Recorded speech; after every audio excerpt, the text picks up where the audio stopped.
Hello বন্ধুরা, আশা করি সবাই ভালো আছো। ফটোশপ স্কুলে স্বাগতম। আজকে আমরা যে বিষয়টা দেখব সেটা হচ্ছে একটা ফটোকে কিভাবে অটো কারেকশন অথবা অটো অ্যাডজাস্টমেন্ট করা যায়। আমরা কারেকশনও বলতে পারি, অ্যাডজাস্টমেন্টও বলতে পারি। যখন কোনো ফটোকে আমরা ক্যাপচার করি, ডিএসএলআর দিয়ে হোক, মোবাইল দিয়ে হোক, তাকে অবশ্যই কারেকশন করার প্রয়োজন পড়ে।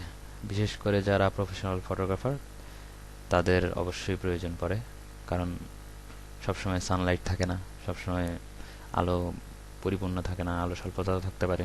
তার জন্য অ্যাডজাস্টমেন্ট এবং কারেকশন প্রয়োজন পড়ে।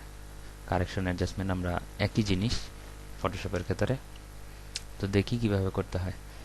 এখানে খেয়াল করব, আমরা একটা ছবি নিয়েছি, সেই ছবিটার যেভাবে আছে এটাকে খেয়াল করব। এই পাশটা একটু ঘোলা, ওই পাশটাও একটু ঘোলা, মাঝখানটা ক্লিয়ার। এটা আসলে ছবিটাই ভাবে তোলা। ফটোশপ দিয়ে সরি ডিএসএলআর দিয়ে যখন ছবিটা তুলব, আমরা খেয়াল করব যে জায়গাটা ফোকাস করি সেই জায়গাটা বাদে বাকি অংশগুলো একটু ঘোলা, মানে ব্লার হয়ে থাকে। তো এটা ডিএসএলআর দিয়ে তোলা বলি এরকম। আমরা এখানে অটো অ্যাডজাস্টমেন্টটা ক্রিয়েট করব। প্রথমেই আমরা এখানে একটা কি দেখতে পাচ্ছি, একটা টুল বক্স, টুল প্যানেল, সেটার নাম অ্যাডজাস্টমেন্ট। তো এটা সবার ফটোশপের ওয়ার্ক প্লেসে নাও থাকতে পারে। তো কিভাবে আনতে হয় এবং কিভাবে এটাকে তাড়াতে হয় সেটা আমরা দেখি। উইন্ডোজে যাব, খেয়াল করব অ্যাডজাস্টমেন্টে এখানে টিক চিহ্ন দেওয়া, এটা উঠিয়ে দিব। আমাদের অটো অ্যাডজাস্টমেন্ট মানে অ্যাডজাস্টমেন্ট প্যানেল বক্স চলে গেছে। তো আমরা এটাকে আবার আনবো, এভাবে আনতে হয়। তো প্রথমেই আমরা এখানে ব্রাইটনেস অ্যান্ড কন্ট্রাস্ট অটো, এর আগের ক্লাসে আমরা দেখেছি কিভাবে এটা ইউজ করতে হয়। তো আমরা খেয়াল করবো এখানে আসলে কি কতটুকু পরিবর্তন হয় আমাদের এই অটো কারেকশনে। যথেষ্ট পরিমাণ পরিবর্তন আমরা খেয়াল লক্ষ্য করতে পারছি। এরপরে আছে লেভেল, লেভেলটাকে অটো করব। অনেক ব্রাইট হয়ে গেছে এবং আশা করি সবাই খেয়াল করতেছেন যে ডায়েরিটার ছবিটা আছে এটাকে অনেক সুন্দর লাগতেছে আগের চেয়ে। এখানে কি আছে, কার্ভ, এগুলো অটো। অনেক হাইলাইট হয়েছে ডায়েরিটা এখন। এক্সপোজারটাও আমরা ট্রাই করে দেখতে পারি, এটা আমাদের ম্যানুয়ালি করতে হবে, এখানে অটো বলে কিছু নাই। এই হচ্ছে কি এক্সপোজার।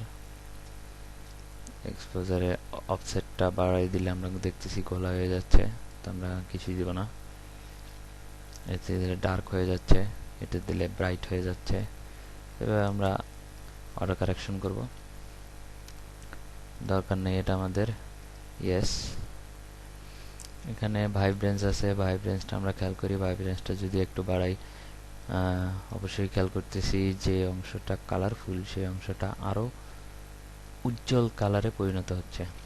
দেখুন 100+, আর আগে কি ছিল যখন 0-তে ছিল, হালকা একটা কালার সাদা সাদা, যখন 100 গাঢ়।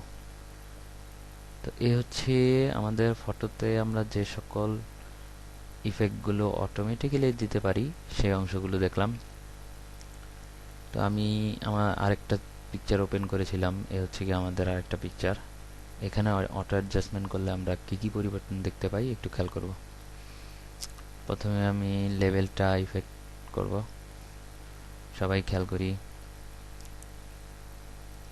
অটো, কি মনে হচ্ছে আগে ছবিটাতে একটা ঘোলাটে ঘোলাটে ভাব ছিল, যখন আমি লেভেলটাকে অটো করলাম দেখুন খেয়াল করবেন এই হচ্ছে গিয়া একটু ঘোলাটে ঘোলাটে ভাব। এখন যে অংশটাতে কালারফুল সেই অংশটা খুবই উজ্জ্বল লাগতেছে। মোট কথা পিকচারটাকে অনেক ক্লিয়ার লাগতেছে। এখানে একটা জিনিস খেয়াল করব, যখন আমরা লেভেল প্রপার্টিজটাকে অ্যাপ্লাই করব, এখানে একটা অপশন আছে। এই অপশনটাতে অটো অপশন নামে একটা মেনু আছে, এখানে চাপ দিব। এখানে আমরা আরও কিছু চেঞ্জ আনতে পারি এই অপশন প্যানেলের মাধ্যমে। সো আমরা বুঝতেই পারছি যে আসলে কোথায় কোথায় কি করলে কিভাবে আমরা আসলে চেঞ্জগুলো দেখে ছবিটাকে সুন্দর করতে পারি। সাপোজলি ডার্ক, লাইট এগুলো আমি চেঞ্জ করে দিলাম, এটা দিয়ে দিলাম। চাইলে আমি শ্যাডো কালার চেঞ্জ করে দিতে পারবো, আমার শ্যাডোটা পড়বে লাল কালারের কিংবা হালকা লাল, গাঢ় নীল। এখন যে জায়গাগুলো অন্ধকার ছিল দেখতে পারতেছেন সবগুলো নীল অন্ধকার হয়ে গেছে।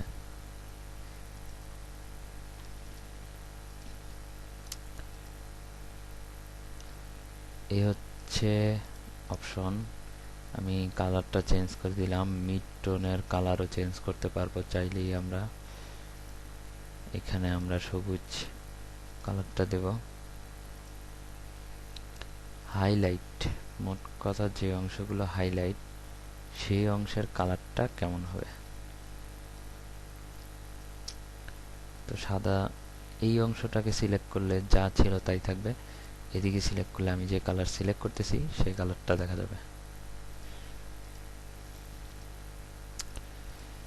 এই হচ্ছে আমাদের টোটাল অ্যাডজাস্টমেন্ট প্যানেলের কাজ। আরও অপশনগুলো আছে, এগুলো আমরা আস্তে আস্তে দেখব ভবিষ্যতে, বিভিন্ন প্রজেক্ট ভিত্তিক কাজের ক্ষেত্রে দেখব। আজকে এ পর্যন্তই বন্ধুরা। আশা করি সবাই অ্যাডজাস্টমেন্ট প্যানেলটুকু ভালোভাবে বুঝতে পেরেছেন। নিজেদের ছবিগুলোকে আরও সুন্দর করুন, সুন্দর করে পোস্ট দেন। আর অবশ্যই চ্যানেল সাবস্ক্রাইব করতে ভুলবেন না। ভবিষ্যতে আরও টিউটোরিয়াল পাবেন, খুব ভালো ভালো টিউটোরিয়াল আপনাদের জন্য অপেক্ষা করছে। ধন্যবাদ, খোদা হাফেজ।